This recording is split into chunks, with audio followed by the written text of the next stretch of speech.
There sure are a lot of astrology haters out there, and they are entitled to their opinions. But have you ever noticed that few, if any of them, can actually hold an informed conversation on the topic? I don't believe in space racism. They will repeat from the meme that they saw, and it's a very funny meme. It's very funny. And they may insist that the stars don't tell them what to do without actually knowing if that's what astrology asserts in the first place. It's one of those things that's as fashionable to condemn as it is to practice. But those who condemn almost always do so from a place of ignorance about the actual mechanics of the thing that they are condemning. It's kind of a low-hanging fruit in that regard. Like, how many times have you seen a skeptic being tasked to actually explain their skepticism? Not even just on the topic of astrology, really. Compare it to climate change. Al Gore and a bunch of other people were blowing the whistle on Man Bear Pig for years, while the skeptics held very firm ground by simply casting doubt. And by firm ground, I mean policy-making ground. By firm ground, I mean culture-forming ground. Not by way of facts or even the passion, but the negation, the blind thumbing of the nose. Pay attention and you'll see that skepticism rarely is held to account through evidence. Because, as they say, you can't prove a negative, right? So with our minds wide open now, we're going to look at the astrological implications of the zodiac, what it is at the most fundamental level, and why no one ever said that the stars are going to control your life, dum-dum.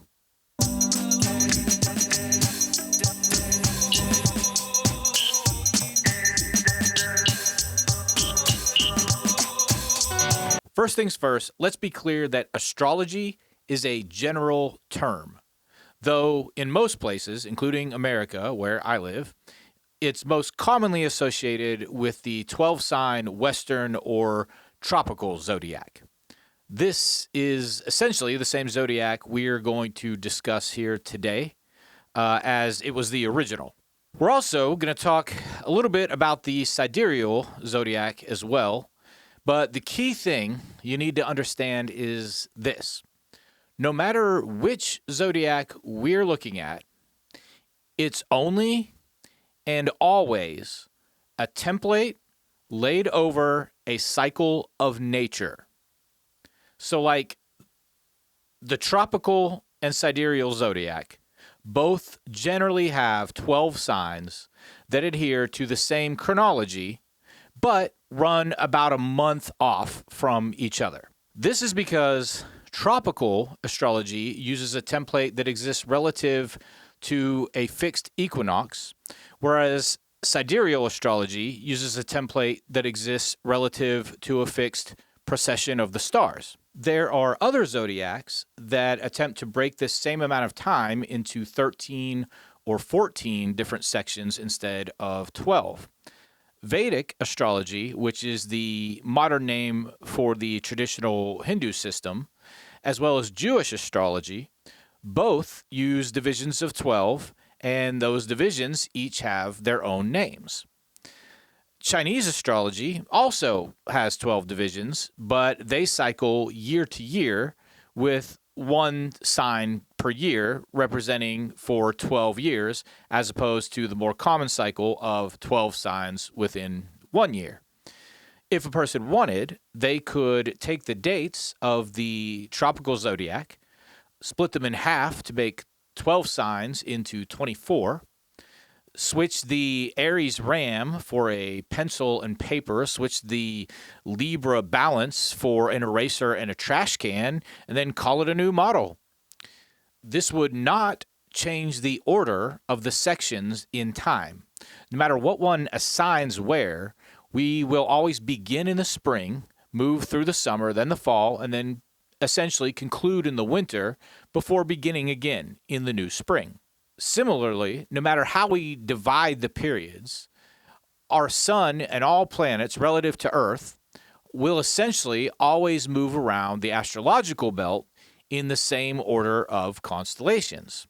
And of course, those are Aries, Taurus, Gemini, Cancer, Leo, Virgo, Libra, Scorpio, Sagittarius, Capricorn, Aquarius, and Pisces, and then back around to Aries in the spring. These cycles will never change. And so look at the tropical zodiac as a template that reflects 3 temporal divisions within each of 4 seasons. If you will, the beginning, middle, and end of each of the seasons. You with me so far? Okay. The cycle, the story. Because every astrological template follows the same temporal progression, regardless of how it's subdivided or what those subdivisions are called, every template also tells the same story. It could be argued that this is the only story, and that is the story of creation and destruction. If you want to subdivide that story from 2 into 4, you could list its events as birth, growth, demise, and death, or simply spring, summer, fall, and winter. From the Earth, these are the same story. If you wanted to further subdivide those 4 into 12, you could list its events more granularly as they apply to the 12 astrological signs. And in doing that, this pattern of individualization and collectivism materialize as aspects of creation and destruction, or, of course, life and death. Take a look at the first 6 signs. They represent the process of creation from the initial form to individualization. Aries is the raw force of creation, or the birth. Taurus is life and growth and sustenance, and Gemini is duality and the realization of the other versus the self. This covers the spring. Moving through summer, Cancer is the outgrowth of emotion that comes from realization of the other as indicative of separation from the whole. This is essentially the reaction to the fall from the Garden of Eden, if you want to put it in mythological terms. And Leo is the objective process of individualization that forms from that emotion, the rising of kings and leaders and people. Lastly, at the end of the first half is Virgo. Virgo represents the material output of individualization and the pinnacle of mankind as a creator and an innovator. Now, look at the last 6 signs, or the second half. They represent the process of destruction, or dissolution, more politely. From individualization back to collectivism and the primordial. This half begins with Libra, the opposite of Aries, kicking off the autumn. This is the reckoning and balancing of material reality that emerged through the Virgo part of the story. Equilibrium. So, where Aries was a gate from the etheric to the physical, its opposite, Libra, is a gate from the physical back to the etheric. The Libra reckoning is followed by Scorpio, which itself represents the act of death and transformation, center of autumn. This is followed by Sagittarius, which represents the released, unbridled spirit or soul, the spectral reality versus its opposite, Gemini, which was the binary reality. Sagittarius is then followed by Capricorn, which represents that soul's choice to relinquish the physical or reincarnate. Notably, the Capricorn looks from the etheric back to the physical, as its opposite, Cancer, looks from the physical back to the etheric. Notice it's all the cardinal signs that have the gate qualities between the physical and etheric. Next is Aquarius, which, when free of Capricorn's last grasp to the physical, represents the stream of consciousness back into the collective soul. And the collective soul itself, as a stew of psychic potential, is represented by Pisces, the fish. Then, of course, a realization of form from that potential returns us to the Aries spring, where the cycle begins again. Now, I want you to consider this concept from a Modest Mouse song, which we'll talk about in a second. The stars are projectors. Now, every single person is born somewhere within each of these 12 divisions, 3 for each season in this case. This is perhaps the most fundamental thing about a person, the moment they entered reality.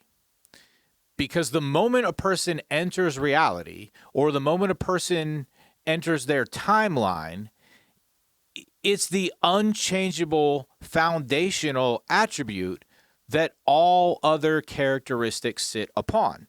And yes, there is cause to argue that said timeline actually began in the womb, and a different template based around that possibility surely could be created. Again, doesn't matter, as long as it's moving in the same direction and telling the same story. In any case, we are assigned and forever attached to our own individual moment in time. It's the moment we become aware of our reality and begin to attempt to define it. Now, if we are taking it for granted that each moment tells a different part of an ever-repeating circular story, and every person is born at a certain moment within that story, then every person is also intrinsically associated with a part of that story. And this is what the skeptics mistake for control. However, this is not an indication of control. The story does not dictate your life. Experience is multifaceted. People learn different lessons at different times. No doubt. What astrology more precisely asserts is how you carry yourself through those lessons, given the archetype whose door you pass through to arrive on Earth. It's not an indictment of what you do, but how you appear when you do it. Or, more simply, what part of the story you are subconsciously retelling or acting out. Take the Gemini. Please. I know a lot of them, and they all do a lot of different things. And though I can't say they are all musicians or are all horticulturalists or all enjoy bowling, I can say that they are generally skilled wordsmiths who make keen observations and seem to love and hate in equal measures of praise and disdain. They are, after all, representative of the part of the story where duality, or life beyond the self, is realized. This is why they're associated with the twins, and are often considered to be in alignment with the trickster or the storyteller archetype. Look at the Scorpio. I know a lot of them too. Maybe they manage a pizza shop. Maybe they resell clothing or make wine. Who knows? But do you know any that aren't extremely self-contained? Do you know any that, if they speak at all, don't engage in insults for hate or play? Those are very scorpionic attributes, right? And being representative of transformation from one state to another, it would be expected that one is self-contained and protected within their chrysalis, silently working out their internal shit beneath a hard, protective exterior. And side note here, I know Scorpios aren't butterflies and don't form chrysalises, but I think it's an apt analogy all the same. And maybe Scorpio wasn't the best example for what I'm trying to convey here, because I do feel I need to clarify that traditionally that sign is actually associated with 3 representations. The Scorpion represents their initial base defensive nature, but their ascension to a less reactive, more utilitarian being is represented by the eagle, and their highest form is represented by the phoenix, which is ever-evolving and transforming with its own self-contained system, particularly when it gets to Sagittarius. But the point here is the self-contained internal alchemy they practice, which often aligns them with a hermit archetype. And of course, this alchemy is also evident in their overall representation of death as transformation. They are transformation. So anyway, one of my favorite explanations of astrology is that line, that title of the Modest Mouse song that I mentioned earlier from the album The Moon and Antarctica, which simply states, "The stars are projectors projecting our lives down to the planet Earth." I think putting it like that, at least for me, captures the idea not that the stars are dictating your actions, but rather projecting your image or your avatar. This leaves open also the notion that your actions are your own, but you are operating from somewhere else. Analogize it with video games. Super Mario is projected into the game world and bears certain essential attributes for navigating that world. You are the brains behind his motion and physicality. But neither Bowser, nor Toad, nor the princess, nor Luigi, his own brother, or anyone else in the game knows you exist at all. All they know is Mario. And if Mario's acting weird, Mario gets the blame. But it's you who operates Mario from the other side of the screen through an extremely limited set of basic actions. And if you're playing Super Mario Bros. 2, notice that only the princess can glide, only Luigi can jump that high, Toad is quick and strong. It's just how they are. You can't glide with Mario, but that doesn't change your decision making. Similarly, if you are born a Leo, then you have at your disposal all of the intrinsic attributes of the Leo. You are free to manipulate your Leo avatar however you wish, but as with Super Mario, you will be unable to function outside the Leo's parameters. Got it? Everything we've talked about so far, as we said, has been based on the tropical zodiac. Again, this template adheres strictly to a fixed equinox, which means the precession of the planets is essentially irrelevant. By staying relative to the fixed equinox, the tropical zodiac template can stay aligned with the Gregorian calendar without issue. Spring is spring, summer is summer, fall is fall, winter is winter. Now, there is also, as we mentioned, sidereal astrology, which does account for precession and therefore remains relative to the constellations themselves. So, in the case of tropical, the sun may be considered to be within Virgo because the calendar falls between August 23rd and September 22nd. But in the case of sidereal, the sun may be considered to be within Virgo because it's observable against a backdrop of the Virgo constellation when viewed from the Earth. In other words, tropical astrology adheres to the map and sidereal astrology adheres to the territory. But once again, the story still moves in the same direction, be it the map or the territory. So, if tropical astrology considers you a Virgo on September 14th, but sidereal astrology considers you a Leo, then the archetype you embody is nevertheless still in that area of high individualism.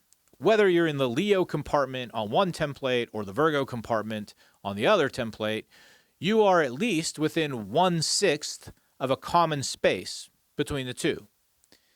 The attributes of individualization and materialism that straddle that common space are only going to be found within that frame of the zodiac.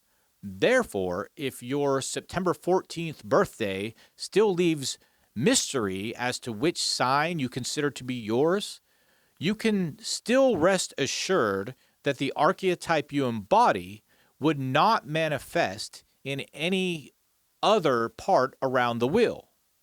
It's yours. Understand? So, okay, the core archetypes are identified by the position of the sun from the earth. But you'll notice people tend to take the other planets into consideration as well. They'll say, for instance, that their moon is in Gemini because that's where the moon was when they were born, and because the moon represents internal states, they are said to have the emotional qualities associated with Gemini.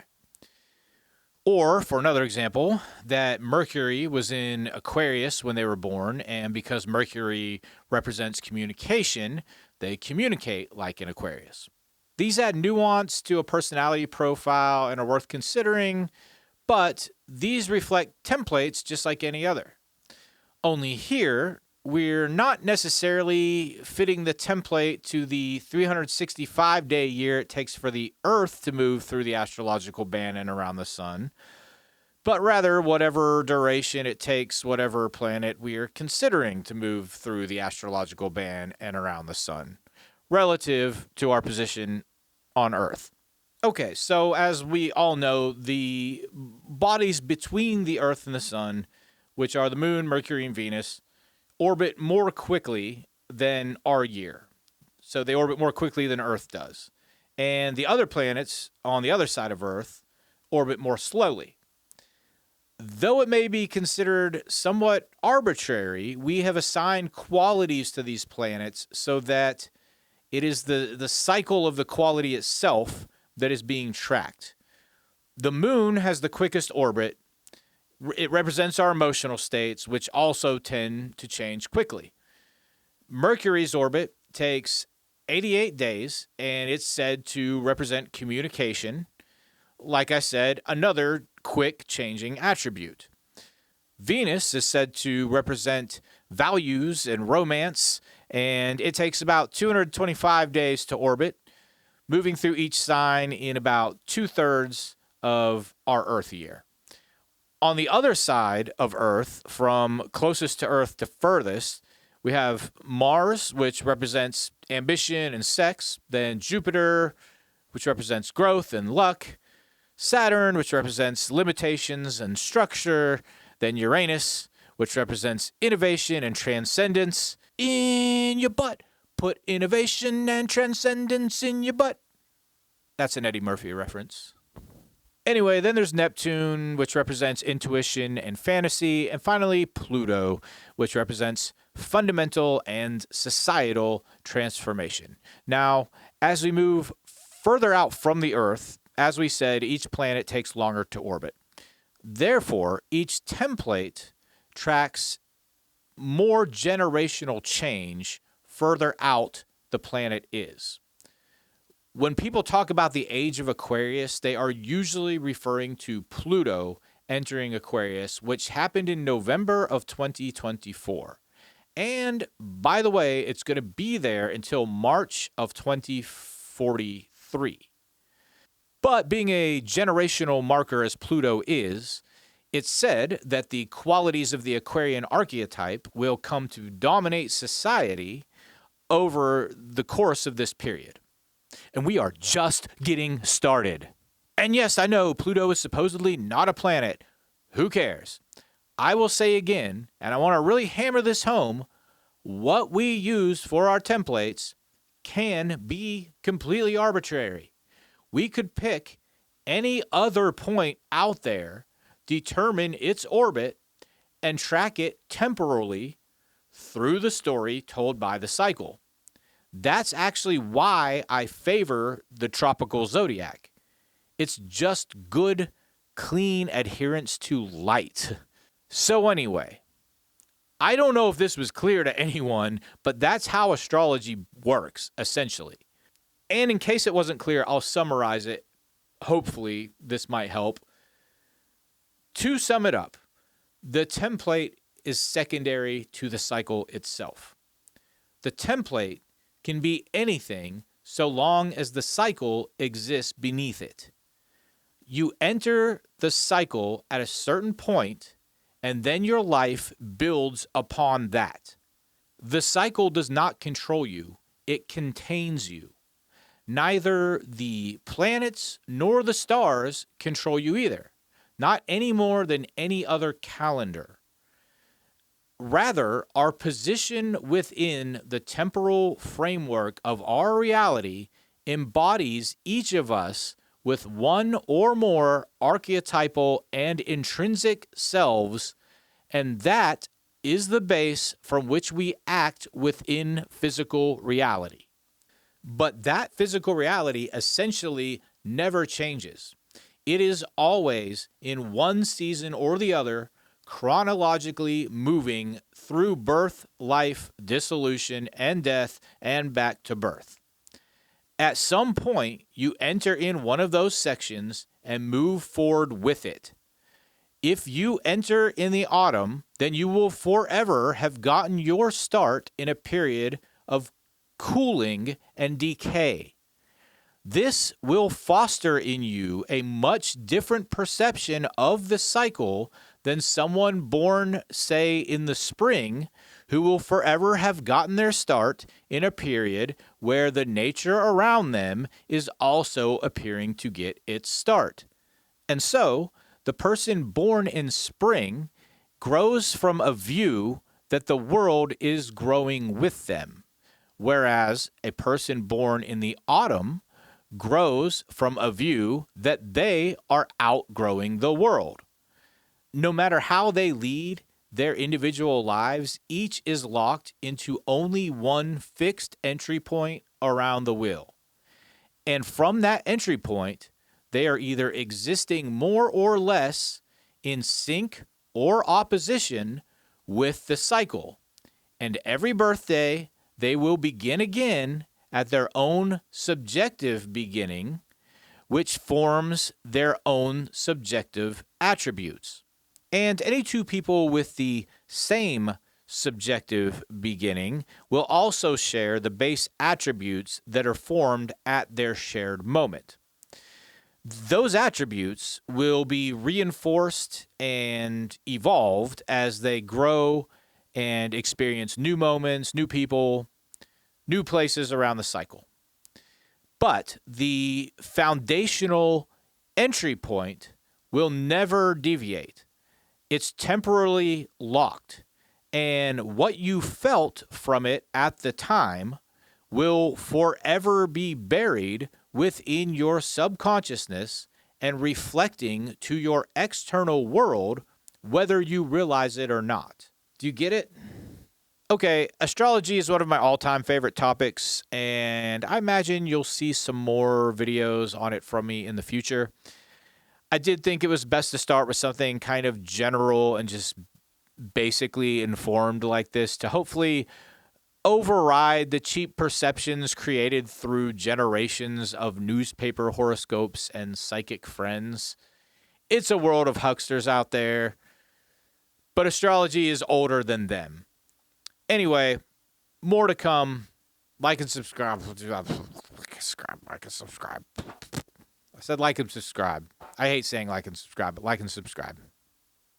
Like and subscribe. Like and subscribe.